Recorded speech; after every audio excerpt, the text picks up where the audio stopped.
부동산 강제 집행은 강제 관리라는 게 드물게 있어. 몇 건 없는데, 이건 뭐냐면 강제 집행에서 강제로 경매하는 거는 이걸 경매에 붙여서 어떤 물건을 경매에 붙여서 한가에서 배당해서 찾아가는 거잖아. 근데 강제 관리는 느낌이 뭐냐면 그걸 매각하지 않고 그냥 유지해서 사용료 같은 게 들어오는 거로 찾아가는 거야. 사용. 경매는 이제 팔려 나가는 거잖아. 낙찰자한테 넘기고 그 대금을 받아서 배당받는 거잖아. 그래서 일단 부동산에 대한 강제 집행 넘어가 보자. 집행의 대상 중에 문제가 되는 게 부동산이야. 부동산에 대한 집행이니까. 부동산에 대한 집행이긴 한데 원래는 뭐야? 금전채권을 못 받으니까 그 채무자의 부동산에 대한 집행이지. 채무자의 부동산에 대한 집행. 돈을 3억을 5억을 못 받고 있으니까 이거에 대해서 지금 대상이 부동산에 대한 집행을 하는 거이지. 그러니까 집행의 대상은 부동산이지. 부동산이 민법의 토지 그 정착물인데 그거보다는 똑같은 개념은 아니다. 뭐 그런 말 써 있어. 일단 토지, 그 다음에 건물. 건물 중에 매번 문제되는 게 그 세 개야. 건축 중인 건물, 완전히 지금 완성되지 않은 건물. 두 번째는 등기가 안 돼 있는 건물. 등기에 의해서 소유권 등이 우리가 성립 이런 요건 등이 됐는데, 그 다음에 세 번째가 여러분 상가 같은 데 가보면 상가가 큰 덩어리로 하나 건물인데 내부적으로 구분 소유권으로 딱 아파트 같은 거는 구분 소유권으로 그 메토 되는데 상가는 잘 생각해봐. 이 경계가 짐 같은 거로 이렇게 대충 있거나 그런 정도로 되어 있어. 딱 없어.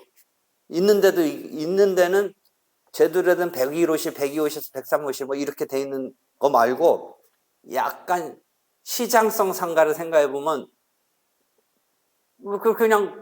그냥 얼기설기 옆에랑 이렇게 되고 막 짐도 이렇게 막 경계쯤에 막 있고 이런 거가 집행을 하려면 어떤 하나가 경계가 애매한 거야. 딱 안 나뉘는 거야.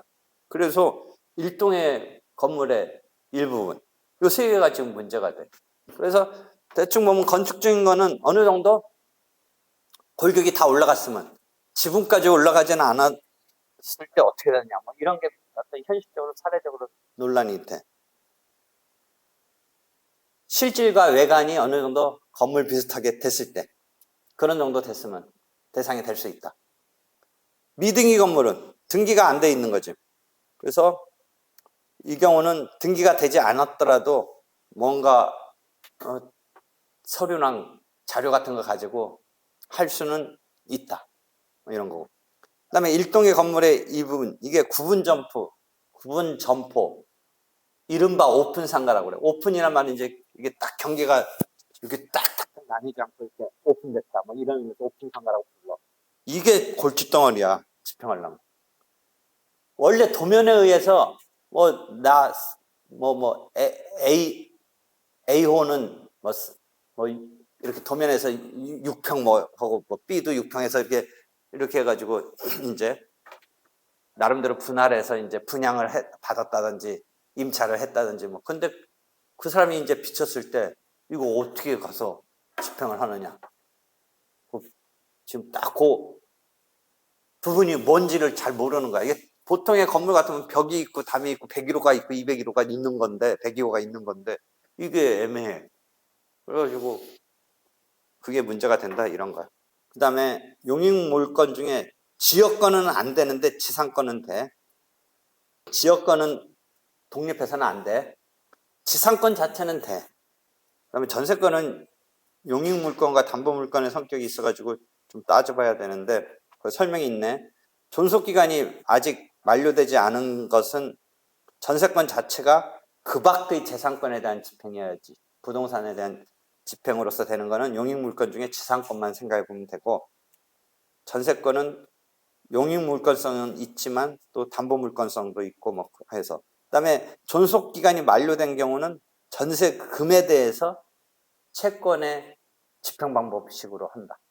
압류 및 추심이라든지 압류 및 전부명령을 한다.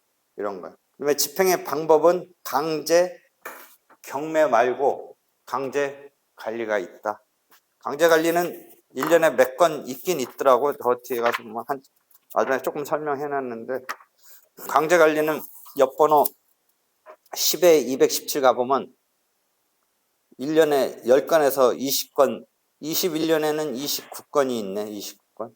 이거는 파는 것보다 그냥 유지해 가면서 수익이 뭐 임대료 같은 거 이런 거로 될 만한 것이면, 예컨대 수익을 통상의 용법에 따라서 낼 수 있어야 된다. 뭐 이런 거 있지. 350명까지가 다 강제 부동산에 대한 집행에 대해서 강제 경매의 방법이네. 부동산에 대한 것도 실제는 10-10 보면 사법보좌관이 하네. 사법보좌관. 부동산이 있는 곳의 지방법원.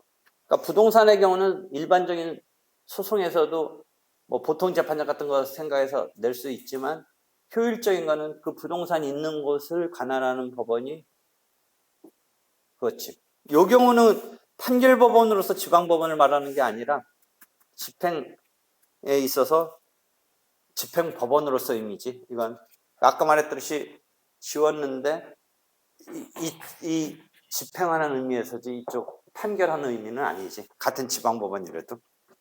효율적으로 보면 강제 집행을 함에 있어서도 부동산 있는 곳이 낫겠지. 그러니까 부동산 있는 곳의 지방법원이 전속관할이고 집행법원은 전속관할이지. 사법보좌관이 하네. 그러니까 부동산 집행도 판사가 이제 안 하니까. 그럼 어디가 문제냐면, 사법보좌관이 훨씬 잘 알아. 나중에 이거 여기도 잠깐, 원래는 뭐 여기 자체 집행 자체는 일 수도 있고 아닐 수 있는데, 나중에 가서 10에 178 가서 이 배당하는 거.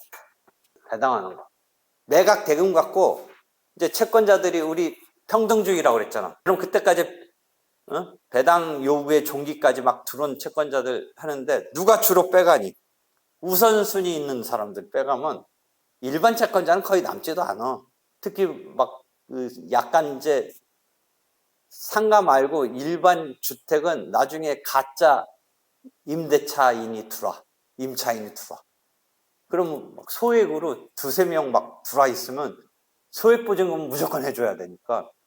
그러니까 경매했을 때 뭐 일반 사람들 그 아까 말한 권리 분석이라고 하는데, 그 부동산에 대해서 여러 가지 채권 채무 딸린 거를 따져보고 낙찰을 받아야 되는데, 잘못하다 덤태기 쓴다는 거죠. 숨어 있는 거, 알 수 없는 거 이런 것도 상당히 많지.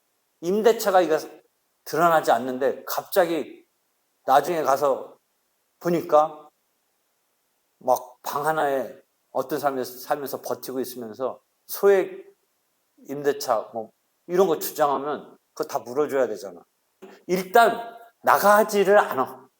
자기가 그걸 명도 받아가지고 다시 전세를 놓든 뭘 하든, 지금 버티고 있는 사람이 안 나가면 그래가지고 그거 물어줘야 돼.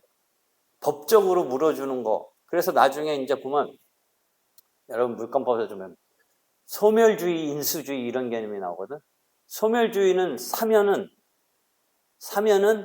그 매각대금에서 그 사람들이 찾아가고 받아가고 하고 그 권리 등은 소멸되니까 깔끔해지는데, 인수주의식으로 처리되는 어떤 권리 등이 있어.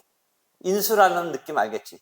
인수해야 돼. 그 물건을 매각받은, 경매받은 사람이 그 권리를 인수해야 되니까 새로 산 사람에 해당하는 이 경락을 받은 사람이 인수를 해야 돼, 그게. 그래서 지금 이거 쭉 전개하다가 배당 하는 거 대충만 봐봐봐. 이렇게 해서 매각돼 가지고 요까지는 다 이제 막 절차 진행되는 거야. 그래서 이렇게 압류하면 이제 압류의 효력, 요 중에서 하나 눈여겨볼 거는 이제 압류의 효력 10-32.